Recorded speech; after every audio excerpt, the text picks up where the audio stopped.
Hello everyone, I'm Zaidrad Al-Hussein, the president of the International Peace Institute, and I'm delighted to welcome the renowned author Kim Stanley Robinson, who is with us to discuss the Pact for the Future and the Declaration for Future Generations. I would like to pose a number of questions to you, Stan, and you're an old friend, by first pivoting off your most famous literary work, The Ministry of the Future. In the book, you focus on a team of UN officials as being the locus of direction for the future of a planet that is imperiled. Currently, we see that same team under enormous pressure from governments all over the world, not least the United States. And I'd like your sort of thinking about that.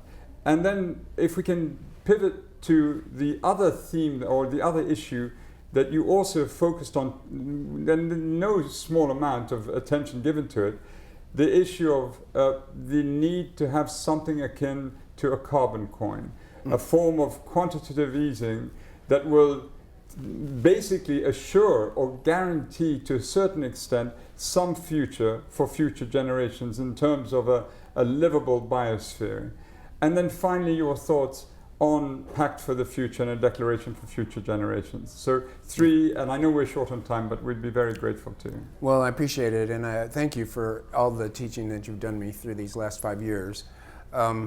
So really, the political, the economic, and then the future itself. That's right.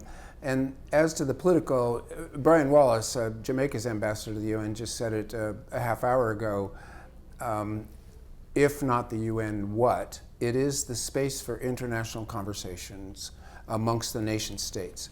And the nation state system is a zero-sum game, each nation fighting for its own people in a sense of if we lose, they win. And that's not right in a biosphere we all share together. So right. The UN is at least the space for that conversation. And although it began at the end of World War II as a kind of coalition of the victors to assert their will on the rest of the world, an origin story that still disfigures it as a discussion space, it's still the best discussion space we have, a necessary thing. And when you talk there, you are attempting to get beyond nation-state zero-sum thinking to international collaborations, and this is something that you've talked to me about a lot and taught me. It may be a matter of coalitions of those nation states that are willing to accept the reality of the biosphere. Yeah. And if there are nations that live in a fantasy that they are not in this biosphere, that's a problem, but it's maybe more their problem, and you have to persist anyway to have the international conversation. Right. Then economically, the carbon coin, like my ministry, was a literary device. Right. The ministry stands for the UN itself, for all forward-looking attempts to help the generations to come. Even a preschool is a ministry for the future. Right. In economic terms, the carbon coin stands for all those financial instruments, public, private, philanthropic, business, in which you essentially can make a living, let's put it that way, and possibly that means make a profit, but let's say make a living, because they're not quite the same, by drawing carbon dioxide out of the atmosphere, or making the green transition from fossil fuels to clean energy. That all of that work cannot be volunteer. It cannot be suffering and creating a kind of a saint-like, we renounce these things. There's still people, 2 billion people need electricity, clean water. You know this better than most people. So where does that money come from? If it's always the highest rate of return, if it's always profit, we're in trouble, because people don't want billions of tons of CO2, but they do want clean air. They want a sewage system, and this in effect is building a sewage system after the sewage has been dispersed into the environment. It would have been better to capture it at the source. We didn't do that, and we've got literally billions of tons that really need to be drawn down, and that needs to be an industry and a profession and a job, a meaningful job, which is one of the great things about it. It isn't just making styrofoam or making toys or distractions or diversions. All these things are okay if you were not on a sinking ship. Right. But if you were doing the work of bailing out the ship, of fixing the holes in the ship, the meaningfulness of that work will be part of the reward in existential terms, and also in terms of helping the generations to come after us to have a viable environment to live in. Right. So that means, okay, how the discussion today was so fruitful that I'm actually thrown back a little bit about how do we talk about the generations of the future in a way that helps orient us now. It isn't simple. No. And you can quickly do a reductio ad absurdum where you say, well, there are quadrillions of humans in the future and there's only us now, 8 billion, so we need to do everything for them, and we can neglect the poorest 2 billion because they're irrelevant compared to the quadrillion to come. The reductio ad absurdum punctures the whole notion that future generations need to be in our calculations.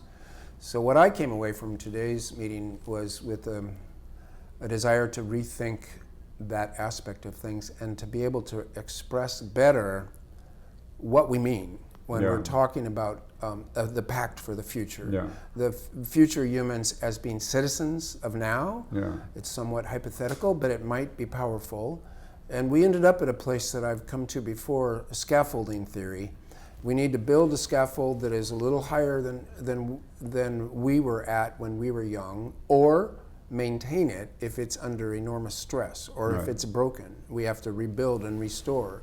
And all of that is part of our pact for the future. Don't destroy the planet. At first there's first do no harm, like the Hippocratic Oath.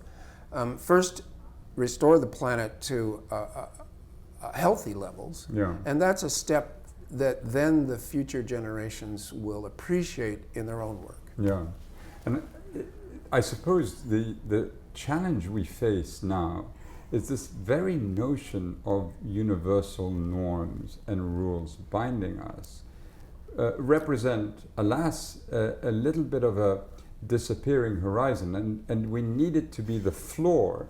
We need it to be the minimum upon which we start to build the scaffolding.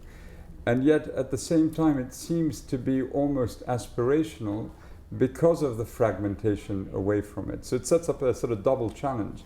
We have to reconstruct the floor to begin to create the balance, the scaffolding upward. Yes. And as the floor is sort of disappearing from us, we have to scramble to keep it together.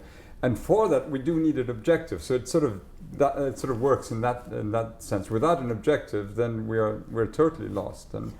Well, I see what you're saying, and I'm thinking of it this way. There is again, a kind of a first do no harm. We need to dodge the mass extinction event that we have begun. Right. So that's restorative, and that's paying attention to the biosphere. Right. And then human beings, we need to think about justice as a biosphere health technology and as a moral imperative. Right. And indeed, the more just the world is, and this is a topic for another one of these fine conferences, if all humans exist on a floor of adequacy, they will flourish on their own. Adequacy as a floor, and then also a ceiling. Yeah. There should be no such thing as billionaires. Right. The progressive taxation that went away could handle that. It's not at all inconceivable that we have a floor of adequacy and a relatively attainable a ceiling that is not grotesquely bigger than the floor. Right. Right. Very often I invoke the Navy, a 1-to-8 ratio between the adequacy and how rich you could get before it becomes excessive for you and for everybody else, and the sense of justice. Exactly. So these things are all tied together in the polycrisis, but what I like about your project here and the crowd that was gathered is the de-stranding for the sake of discussion, one important aspect at a time, so you don't end up in, the sophomores in the hall of the dorm at midnight type everything discussion, but you having de-stranded it, you begin to identify actionable problems, and this is what our UN colleagues I think are focused on. Are trying to do. And suddenly they brought up debt. It comes out of nowhere, except it's a kind of a, when you pull on the other strands, that one is stuck to them. Right, exactly. So, yeah. Stan, thank you so much for being with us. I hope you'll return to us on another occasion And it's delightful to see you continuing to work with Perry World House and with the International Peace Institute at the same time. You're a dear friend, and we look forward to continuing our collaboration with you. Well, thank you for being my mentor and teacher in these matters diplomatic. And I mean, this you can cut, but I do want to say there's some really bad science fiction out there. In other words, I mean, stories in the culture that are encouraging people in fantasies of escape from this problem. Probably a sign the problem is so deep and existential that one wants to escape. But these bad science fiction stories are so silly and so bad that they're an offense to my my profession. So beware of bad science fiction, and we'll leave it at that. Thank you, Stan. Thank you so much.